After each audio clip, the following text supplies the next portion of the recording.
ऋचा जी, एक गंभीर विषय, जब हम मीडिया की बात करते हैं तो एक बड़ा गंभीर विषय आता है और वो है समानता असमानता। मैं दरअसल ये आपसे पूछना चाह रहा हूँ कि जो नए नए जो लड़कियां जो मीडिया में आती हैं, कॉलेज पास आउट मीडिया में आती हैं, कई बार हम ये कहते हैं कि यार हमारा गॉडफादर नहीं है, हमें किसी की अप्रोच नहीं मिलती, अप्रोच मिले तो हम जीवन में आगे बढ़ें। तो उस दौरान क्या है कि हरेसमेंट भी होता है, शोषण भी होता है, काम की अधिकता भी रहती है। क्या आपको ये लगता है कि मीडिया में ना कोई ऐसी संस्था है, ना कोई ऐसे नियम है, ना इन सब चीज़ों की रिपोर्ट होती है? आपको लगता है कि इन सब चीज़ों पे ध्यान देने की बहुत ज़्यादा ज़रूरत है? जो यंग बच्चियाँ आती हैं उनके साथ की बहुत बड़ी प्रॉब्लम। देखिए, आपने कास्टिंग काउच का मुद्दा उठाया, और ये एक सच्चाई है, चाहे हम माने या ना माने।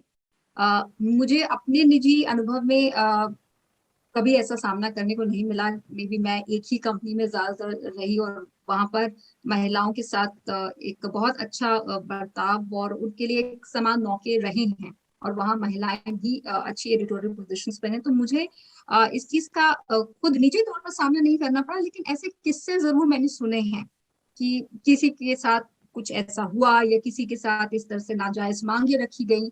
और सिर्फ मीडिया में नहीं, ये दूसरी इंडस्ट्रीज में भी हुआ है। जहां तक आज की स्थिति की बात है, तो आप देखें तो अब कानून के तहत एक सेक्सुअल हैरेसमेंट कमेटी होनी चाहिए।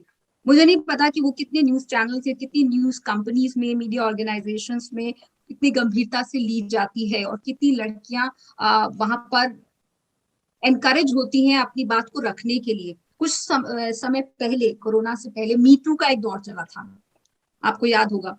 ट्विटर पर और तमाम सोशल मीडिया पर एक लहर चल पड़ी थी, जिसमें बहुत सारी लड़कियों ने कई बड़े एडिटर्स के नाम का भी खुलासा किया, और एक को तो अपने पद तक छोड़ना पड़ा सरकार में।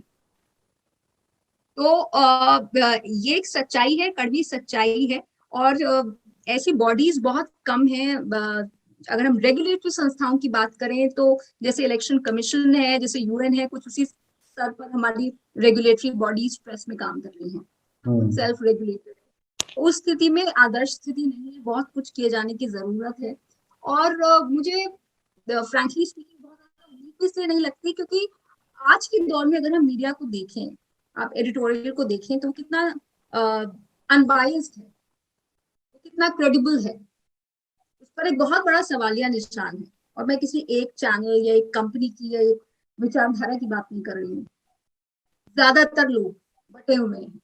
तो एक ऐसे माहौल में जहां पर फेयरनेस कम है, जहां निष्पक्षता कम है, मुझे बहुत ज्यादा उम्मीद नहीं है कि महिलाओं के समान अधिकारों को लेकर बहुत कुछ किया जाएगा या बहुत कुछ हो सकता है। मुझे लगता है यहाँ महिलाओं को ही लीड लेनी पड़ेगी कि अगर आपके साथ कुछ गलत हो रहा है, तो don't let yourself be compromised.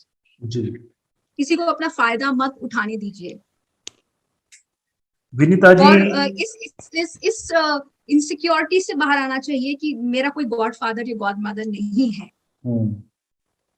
हम लोगों ने, विनीता ने, मैंने जिस दौर में शुरुआत की, मेरे साथ कोई नहीं था। मैं पहली थी अपनी फैमिली में जर्नलिज्म में आने वाली, और मुझे किसी तरह की लकीली दिक्कत या किसी तरह की परेशानी नहीं हुई। हाँ, अनुभव बहुत सारे खट्टे मीठे होते हैं, वो हर इंडस्ट्री में होते हैं, लेकिन ये कहना कि बगैर किसी गॉडफादर के आप आगे नहीं बढ़ सकते, मुझे लगता है ये शायद पूरी तरह से सच नहीं। जैसा कि आपने कहा कि महिलाओं के भविष्य को लेकर के आप आशान्वित हैं, महिलाओं को खुद अपने अधिकारों के लिए काम करना होगा।